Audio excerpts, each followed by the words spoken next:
আসসালামু আলাইকুম গাইস। দেখতে দেখতে আমাদের মাহে রমজান মাস শেষ হয়ে গেল আর মাত্র 8 থেকে 9 দিন বাদ ঈদ।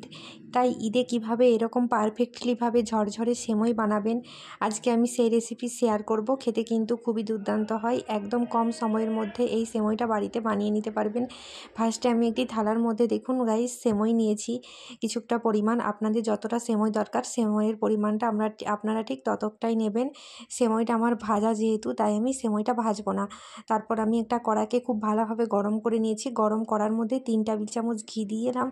এটা কিন্তু খুব ভালোভাবে গরম করে নিয়েছি। গরম ঘিয়ের মধ্যে আমি সেমইগুলো দিয়ে খুব ভালোভাবে নাড়িয়ে নিচ্ছি। সেমইটা আমি ঘিয়ের মধ্যে 3 থেকে 4 মিনিটের মতন ভেজে নেব। যেহেতু আমার সেমইটা ভাজা আছে তাই আমি বেশিক্ষণ সেমইটা ভাজবো না।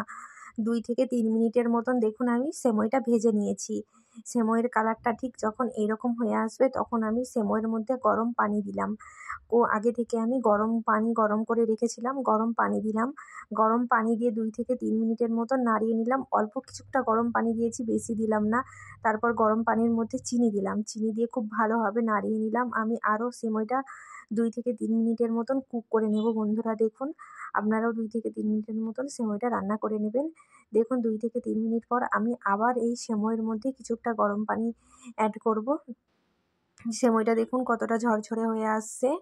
আমি দেখুন সেমইয়ের মধ্যে আরও কিছুটা গরম পানি অ্যাড করলাম। পানিটা আপনারা অবশ্যই আগে থেকে পাতিলে একটি গরম করে নেবেন। পানিটা আমি গরম করে নিয়েছিলাম। তারপর আমি আরও কিছুটা চিনি অ্যাড করলাম দেখুন। দিয়ে খুব ভালোভাবে আমি নাড়িয়ে নিচ্ছি দেখুন।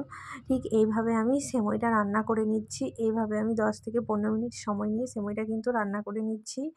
এই প্রসেসে একবার সেমইটা বানাবেন, খেতে কিন্তু খুবই দুর্দান্ত হয় আর সেমইটা একদম ঝরঝরে হয়। দেখুন বন্ধুরা, সেমইটা 10 থেকে 15 মিনিট পর আমি আপনাদেরকে খুলে দেখাচ্ছি। দেখুন কতটা সেমইটা ঝরঝরে হয়েছে আর সেমইটা আমাদের পারফেক্টলিভাবে রেডি হয়ে গেছে। আমি আপনাদেরকে তুলে দেখালাম দেখুন। তারপর আমি আগে থেকে কিছু বাদামকে ছাড়িয়ে রেখেছিলাম, ভেজে রেখেছিলাম। তারপর ভাজা বাদামটাকে ছাড়িয়ে রেখেছিলাম, কিছুটা বাদাম দিয়ে দিলাম। আপনারা এখানে কাজু বাদামও দিতে পারেন আর নারকেলও দিতে পারেন। আমি শুধু বাদাম দিলাম। দিয়ে খুব ভালোভাবে একসাথে নাড়িয়ে নিচ্ছি দেখুন। 2 থেকে 3 মিনিটে সময় নিয়ে কিন্তু আমি আরও একবার সেমইটা কুক করে নেব।